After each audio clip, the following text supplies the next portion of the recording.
Hey guys, welcome back to another episode of CJ's Coins and Crafts. This episode is going to cover the 1936 Cleveland Centennial and Great Lakes Exposition half dollar. After the American Revolutionary War, the area known as the Western Reserve, now in eastern Ohio, was the subject of dispute among the states, several of which claimed it as part of their territory. Political rights to their area were given up to the federal government. Connecticut kept land ownership and used part of its holdings to resettle those with homes that had been destroyed by the British during the war. The remainder of land was sold to the Connecticut Land Company in 1795. Moses Cleveland was a surveyor, lawyer, and one of the company's directors. In 1796, he set out a town site that became the city named Cleveland, spelled Cleaveland. In 1830, a newspaper was founded to be called the Cleveland Advertiser. The editor found the name one character too long to fit the printing form and dropped the first A, which is a change that was adopted by the public. The town of Cleveland, spelled Cleveland,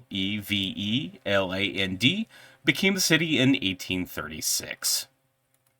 Thomas G. Mellish, a prominent Cincinnati businessman who had inherited the Bromwell Wire Company, was also a coin collector who had come up with an idea for a commemorative coin that he would control. It is believed that Mellish had friends in Congress, which allowed him to initiate the process for a commemorative coin of his own idea.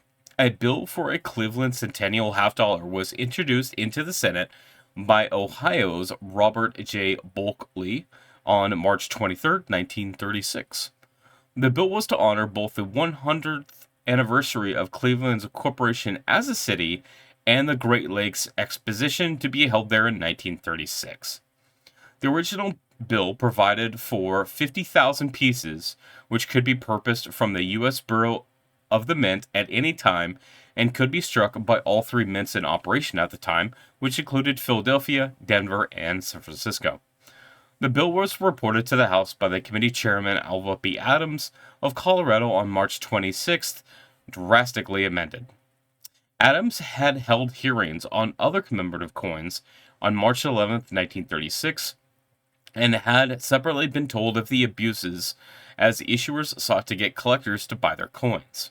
These included getting additional designs authorized and having the coin struck at all three mints, as the law required coins to bear the year of striking, and because mint marks were used on coins produced at some mints, striking them in successive years at multiple mints created more varieties that coin collectors would have to buy to keep their collections complete. The committee heard of the Oregon Trail Memorial half dollar, authorized in 1926 and was still being struck in 1936, and of commemorative coins created with intentionally low mintages as a way of inflating profits. When legislation for a Cleveland half dollar came before his committee, Adams struck out the entire bill after the enacting clause and substituted a new version. The original legislation had given the Cleveland Centennial Commemorative Coin Committee, controlled by Mellish, discretion to have the new piece struck at any of the mints, at any time, over the course of the years, in any amount up to the authorized limit of 50,000 pieces.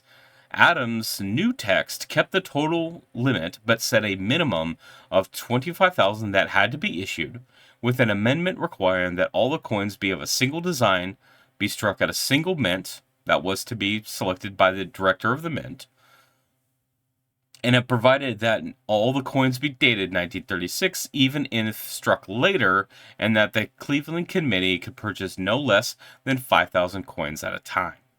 In a separate report, Senator Adams noted that Bulkley's original bill contained certain provisions which the committee recommends be eliminated not only from such bill, but also from all subsequent bills relating to the issuance of commemorative coins. The bill as amended passed the Senate with a recorded vote on March 27th.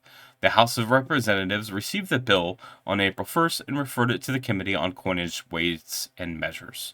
It was reported back to the House on April 16th, having been amended to require the Cleveland Committee to purchase not less than 25,000 coins at one time eliminating the possibility that the committee could order an initial 5,000 and then fail to purchase any more. The full House considered the bill on April 23, 1936, with the bill reported by John J. Cochran of Missouri as an emergency measure. When he asked for unanimous consent to pass the amended bill, Pennsylvania's Robert F. Rich asked how many coinage bills were going to be considered and if it would not be possible to consolidate a dozen of them into one bill. Cochrane replied that he had consulted with Ohio's Robert Crosser and had been informed if we do not get the authority to print the coins now, it will be useless. The following day, Bulkley moved that the Senate concur in the House amendments, which it did, and the bill was signed into law by President Franklin D. Roosevelt on May 5, 1936. Brenda Putnam, a well-known sculptor, was engaged to design the coin. On May 1st, even before Roosevelt had signed the legislation, the director of the Mint, Nellie Taylor Ross, sent sketches that had been submitted by Putnam to the Commission of Fine Arts. On May 2nd, Commission Chairman Charles Moore responded to Ross giving preliminary approval and stating that one of its members would work with Putnam as she prepared the necessary plaster models. The person selected was Lee Laurie, who suggested to Putnam that she use stars to represent the cities of the Great Lakes region. Putnam had placed on the map on the reverse sketches of buildings to represent the sites of Chicago, Detroit, Cleveland, Buffalo, and Toronto. Putnam's models were approved by the Commission on June 2, 1936. The Medallic Art Company of New York reduced the models to half-dollar-sized hubs from which coinage dies could be prepared. The obverse features Moses Cleveland in a depiction based on the only known portrait of him by an unknown artist. Surrounding Cleveland are two lines of inscription, United States of America, $50, and Moses Cleveland, Liberty. The designer's initials BP are found beneath Cleveland's head. The reverse shows a map of the Great Lakes region with 9 stars to represent its cities, listed from west to east: Duluth, Milwaukee, Chicago, Toledo, Detroit, Cleveland, Toronto, Buffalo, and Rochester. Cleveland gets the biggest star, which is transfixed by a compass. The other inscriptions required by law appear in the upper right of the reverse, and 1836 Great Lakes Exposition, 1936 Cleveland Centennial surround the map. Mellish, in his capacity as treasurer of the Cleveland Committee, ordered 25,000 pieces in July of 1936. They were struck at the Philadelphia Mint on July 20th, with 15 coins being set aside for inspection and testing at the 1937 meeting of the Annual Assay Commission. Mellish had arranged for the Philadelphia Mint to place the first 201 struck into individual numbered envelopes. These were later placed into special cardboard holders, along with an notarized statement from Mellish. The Cleveland Centennial and Great Lakes Exposition opened on June 27, 1936, and before it closed on October 4th, approximately 4 million people passed through its gates. The $50 were sold at the fairgrounds, at Ohio banks, and also by mail order from Mellish's office in Cincinnati. In 1941, the Western Reserve Coin Club of Cleveland celebrated its 25th anniversary by countermarking 100 Cleveland Centennial $50, which is with a special design. The Secret Service got involved, objected, and many were destroyed. The club made similar markings for its 50th and 71st anniversaries without government interference.